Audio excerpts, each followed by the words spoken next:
Hi friends, welcome to news pocket. Russia అధ్యక్షుడు Vladimir Putin తాజాగా అమెరికాను డైరెక్ట్గానే ప్రశ్నిస్తూ ఒక కీలక ప్రకటన చేశారు. అదేమిటంటే, అమెరికా ప్రపంచ దేశాలపై అనుమతి లేకుండా బాంబు దాడులు చేస్తూనే ఉంది. అనేక దేశాల్లో రెజిమ్ చేంజ్కు సైతం పాల్పడింది. ఇది డైరెక్ట్ మిలిటరీ యాక్షన్, అంటే ఆయా దేశాల సార్వభౌమత్వాన్ని క్వశ్చన్ చేస్తున్న యాక్షన్ ఇది. దీనిపై ఇప్పటి వరకు అమెరికానే కాదు, ప్రపంచ దేశాల్లో ఏ దేశము కూడా అమెరికాపై యాక్షన్ తీసుకోలేదు. అంతేకాకుండా ప్రపంచానికి నీతులు చెప్పే ఐక్యరాజ్య సమితి సైతం దీనిపై కనీసం స్పందించలేదు. ఇప్పటి వరకు అనేక దేశాల్లో డైరెక్ట్గానే మిలిటరీ దాడులు చేసినా కూడా అమెరికాపై ఒక్కసారి కూడా ఆంక్షలు విధించే ప్రయత్నం చేయలేదు. దీన్ని బట్టి చూసుకుంటే ఐక్యరాజ్య సమితితో పాటు ప్రపంచ దేశాలన్నీ కూడా ఒకవైపు అంటే పూర్తిగా అమెరికాకు అనుకూలంగా ప్రయత్నాలు చేసిన పరిస్థితిని మనందరం చూస్తూ ఉన్నాం. ప్రపంచంలో ఇన్ని ఉద్రిక్త పరిస్థితులు నెలకొన్నా కూడా ఐక్యరాజ్య సమితి చూస్తూ ఊరుకుందే తప్ప కనీసం ఎలాంటి చర్యలు తీసుకోవడం లేదు అనే విధంగా రష్యా అధ్యక్షుడు ఒకేసారి అమెరికాతో పాటు ఐక్యరాజ్య సమితిని సైతం ప్రశ్నించారు. అంతేకాకుండా గతంలో యుగోస్లేవియాపై అమెరికా వైమానిక దాడులు చేసింది. దీనికి ఎవరు పర్మిషన్ ఇచ్చారు?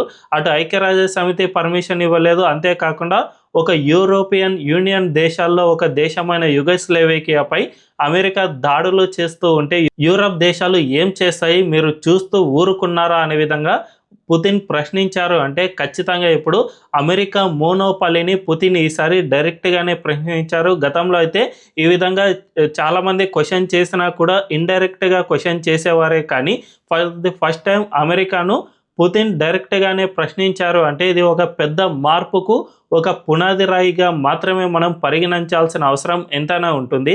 గతంలో అయితే మన భారతదేశం సైతం ఏకంగా ఐక్యరాజ్య సమితి ఎందుకు పనిచేస్తుంది, దానికి ఆల్టర్నేటివ్ సైతం మేము క్రియేట్ చేయగలిగే సత్తా ఉంది అని కూడా మన భారతదేశం గతంలోనే తేల్చి చెప్పింది.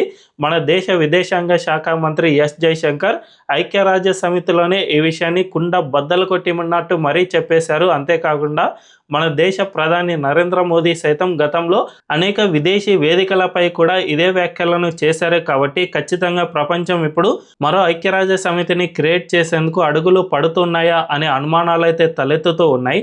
మరి అమెరికా ఎందుకు ఈ విధంగా వ్యవహరిస్తుంది అండ్ ఐక్యరాజ్య సమితి అమెరికాకు అనుకూలంగా ఎందుకు ప్రయత్నాలు చేస్తుంది అనే విషయాలను మనం ఈ వీడియోలో తెలుసుకుందాం. దీంతో పాటు ఇది కనుక ఇదే విధంగా ఈ పంతాను కనుక కొనసాగిస్తే ఖచ్చితంగా భవిష్యత్తులో మరో ఐక్యరాజ్య సమితి క్రియేట్ చేసేందుకు అవకాశాలు ఎంతవరకు ఉన్నాయి, అందులో మన భారతదేశపు పాత్ర ఎంత ఎక్కువగా ఉండనుంది అనే విషయాలను సైతం మనం ఈ వీడియోలో తెలుసుకుందాం. అంతకంటే ముందు ఈ వీడియోను పూర్తి వరకు చూడండి. ఇందులోని కంటెంట్ కనుక మీకు నచ్చినట్లయితే ఖచ్చితంగా మా ఛానల్ను సబ్స్క్రైబ్ చేసుకోండి అండ్ బెల్ ఐకాన్ను క్లిక్ చేయడం అస్సలు మర్చిపోద్దు.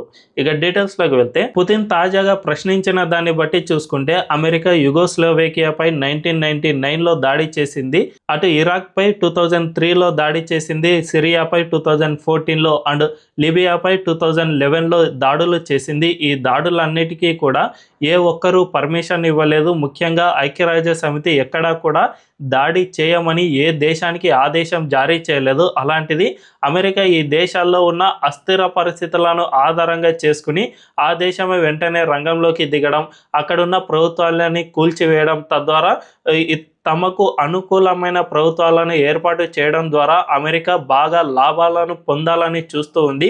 దీన్ని ఐక్యరాజ్య సమితి కూడా ప్రశ్నించాల్సింది పోయి పూర్తిగా చేతులు కట్టుకొని కూర్చుంది అని పుతిన్ ప్రశ్నించారు. నిజానికి ఐక్యరాజ్య సమితి లేదంటే అంతర్జాతీయ చట్టాల ప్రకారం ఏదైనా ఒక దేశం ఇతర దేశాలపై దాడులు చేయాలి అంటే ఫస్ట్ ఆ దేశంలోనే అస్థిర పరిస్థితులను ఐక్యరాజ్య సమితి గుర్తించాలి. ముఖ్యంగా మానవ హక్కులు అండ్ చిన్నపిల్లలపై అత్యాచారాలు లేదంటే అఘాయిత్యాలు ఇలాంటివి ఏమైనా జరుగుతూ ఉన్న సమయంలో ఐక్యరాజ్య సమితిని వీటిని గుర్తిస్తూ ఉంటుంది. ముఖ్యంగా సెక్యూరిటీ కౌన్సిల్ ఏదైతే ఉంటుందో అందులో అన్ని దేశాలు ఎవరైతే భాగస్వామ్యం ఉన్నారో వీళ్ళంతా కూడా దీన్ని మొదటగా గుర్తిస్తారు. ఆ తర్వాత వీళ్ళంతా కూడా కలిసి ఒక నిర్ణయాన్ని తీసుకుంటారు. నిజంగా ఏదైనా ఒక దేశంపై దాడికి చేయాలి అంటే ఫస్ట్ ఐక్యరాజ్య సమితి ఇలాంటి ఆదేశాలను జారీ చేస్తుంది. అప్పుడు తప్ప ఈ ఐక్యరాజ్య సమితిలోని సభ్య దేశాలైనా ఏ దేశమైనా కానీ అలాంటి దేశంపై దాడులు చేసేందుకు మాత్రమే అవకాశం ఏర్పడుతుంది. కానీ అమెరికా దాడులు చేసిన ఏ దేశం పైన కూడా ఐక్యరాజ్య సమితి ఇప్పటి వరకు కనీసం ఒక్క రిజల్యూషన్ సైతం పాస్ చేయలేదు. జస్ట్ లిబియాపై మాత్రమే ఒక్కసారి రిజల్యూషన్ పాస్ చేసింది. ఆ తర్వాత అమెరికా దానిపై యాక్షన్ తీసుకుంది అంతే తప్ప ఇటు ఇరాక్, యుగోస్లోవేకియా, సిరియాతో పాటు రీసెంట్గా అటాక్ చేసిన వెనిజులాపై కూడా ఐక్యరాజ్య సమితి ఎలాంటి తీర్మానం చేయలేదు. అంతేకాకుండా వెనిజులాపై అమెరికా దాడి చేయడానికి చెప్పిన ప్రధాన కారణం ఏమిటంటే ఆ దేశం నుంచి మా దేశానికి డ్రగ్స్ అనేవి సరఫరా అవుతూ ఉన్నాయి, అందువల్లనే మేము వెనిజులాపై అటాక్ చేశామని ట్రంప్ కీలక ప్రకటన చేశారు. అయితే ఈ ప్రకటన పూర్తిగా తప్పు అని నిరూపితమైంది. ఎందుకంటే ఐక్యరాజ్య సమితి గతేడాది ఇచ్చిన నివేదికలో వెనిజులాలో డ్రగ్స్ తయారు అవుతూ ఉన్నాయి అనడానికి ఎలాంటి ఆధారాలు లేవు. అంతేకాకుండా వెనిజులాలో డ్రగ్స్ తయారు అవుతున్నాయి అనే దానికి సైతం ఐక్యరాజ్య సమితి కనీసం గుర్తించలేదు. అలాంటి దేశానిపై డ్రగ్స్ సరఫరా అవుతూ ఉన్నాయి అనే విధంగా అమెరికా ఆ దేశంపై నెపాన్ని మోపి ఏకంగా ఆ దేశ అధ్యక్షుడినే బందీగా తీసుకుంది అంటే ఇదొక పెద్ద చర్య అని చెప్పుకోవచ్చు. ఇలాంటి ఘటనే గతంలో సైతం జరిగింది. ముఖ్యంగా 2003లో ఇరాక్పై దాడి చేసి అప్పట్లో ఆ దేశ అధ్యక్షుడైన సద్దాం హుసేన్ను అమెరికా ఇదే విధంగానే బందీగా తీసుకుంది. అయితే ఆ దేశంలో పెద్ద ఎత్తున రసాయనిక ఆయుధాలు, మారణాయుధాలు ఇలాంటివన్నీ కూడా తయారు చేసినందువల్లనే మేము ఆ దేశంపై దాడులు చేశామని అమెరికా గతంలో ప్రకటన చేసింది. కానీ సద్దాం హుసేన్ అప్పటికే ఉరి తీసేశారు. ఆ తర్వాత అమెరికా ఎంత వెతికినా కూడా ఒక్క రసాయనిక ఆయుధం సైతం దొరకలేదు. అంటే ఆ దేశ కుయుక్తులు అండ్ కుట్ర ఏ విధంగా ఉందో అర్థం చేసుకోవచ్చు. ముఖ్యంగా అమెరికా ఏ దేశం పైన దాడి చేస్తూ ఉంటే ఆ దేశంలో ముఖ్యంగా పెట్రోల్ నిల్వలు ఎక్కువగా ఉన్నాయి, అందువల్లనే దాడులు చేస్తుంది. తద్వారా ప్రపంచంలోని పెట్రోల్ నిల్వలను అండ్ వాటి ప్రైజెస్ను అమెరికా తన గ్రిప్లో పెట్టుకోవడానికి ఇలాంటి ప్రయత్నాలు చేసింది అని స్పష్టంగా అర్థం చేసుకోవాలి.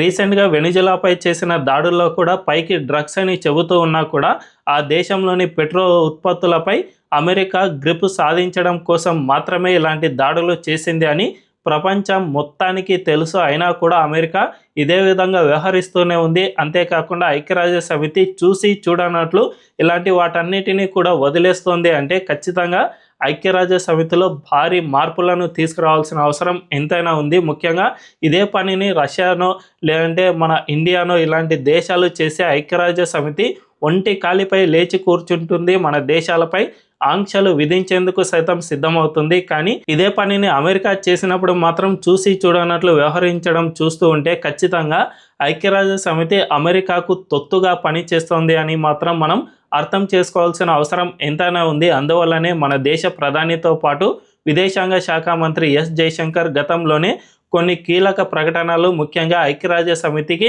మరో ఆల్టర్నేటివ్ అనేది క్రియేట్ కావాలి, లేకపోతే ఆ సమితిలో పెద్ద ఎత్తున మార్పులు అనేవి రావాలి అనే విధంగా గతంలో చాలా ప్రకటనలే చేశారు. ముఖ్యంగా ఇదే విధంగా కొనసాగితే ఖచ్చితంగా ఆల్టర్నేటివ్ కోసం మేము ప్రయత్నాలు చేస్తాం అని కూడా మోదీ ప్రకటన చేశారు. కాబట్టి ఇప్పుడు పుతిన్ సైతం ఇదే తరహా ప్రకటన చేశారు. సో దీనంతటిని చూసుకుంటే భవిష్యత్తులో ఐక్యరాజ్య సమితి కనుక మారకపోతే ఖచ్చితంగా దాని ప్లేస్లో మరో ఆల్టర్నేటివ్ అనేది క్రియేట్ అవుతుంది. ఈ ఆల్టర్నేటివ్లో అమెరికా తప్ప మిగిలిన అన్ని దేశాలు కూడా ఐక్యరాజ్య సమితిని వదిలేసి ఈ ఆల్టర్నేటివ్ని చూస్ చేసుకునే అవకాశం ఎంతైనా ఉంది అని చెప్పుకోవచ్చు. ఎందుకంటే ఇప్పుడున్న ఐక్యరాజ్య సమితి వల్ల అమెరికా ఒక్కటి మాత్రమే బాగుపడుతుంది, మిగతా దేశాలన్నీ కూడా అమెరికా పెత్తనం కిందికి వెళ్ళిపోతూ ఉన్నాయి. కాబట్టి ఈ పెత్తనం నుంచి తప్పించుకోవాలి అంటే ఆల్టర్నేటివ్ వైపు మళ్ళాల్సిన అవసరం ఎంతైనా ఉంది. కాబట్టి ఖచ్చితంగా అన్ని దేశాలు దాదాపు అమెరికా అండ్ యూరప్ ఒక్కటే పక్కకు తప్పిస్తే మిగిలిన అన్ని దేశాలు కూడా ఆల్టర్నేటివ్నే క్రియేట్ చేసుకుంటే తద్వారా అమెరికాతో పాటు యూరప్ దేశాలన్నీ కూడా ఒంటరి అయిపోయే అవకాశం ఎంతైనా ఉందనే చెప్పుకోవచ్చు. ఇదే కనుక జరిగితే జియో పాలిటిక్స్లో భారీ మార్పు తెచ్చినట్లు అవుతుంది. సో ఇది త్వరలోనే జరగాలని మనందరం కోరుకుందాం. దీంతోపాటు ఈ వీడియోపై మీ అభిప్రాయం ఏంటో కామెంట్ల రూపంలో తెలియజేయండి. అండ్ ఈ వీడియో కనుక మీకు నచ్చినట్లయితే ఖచ్చితంగా మా ఛానల్ను సబ్స్క్రైబ్ చేసుకుని బెల్ ఐకాన్ క్లిక్ చేయడం అస్సలు మర్చిపోవద్దు. Thank you.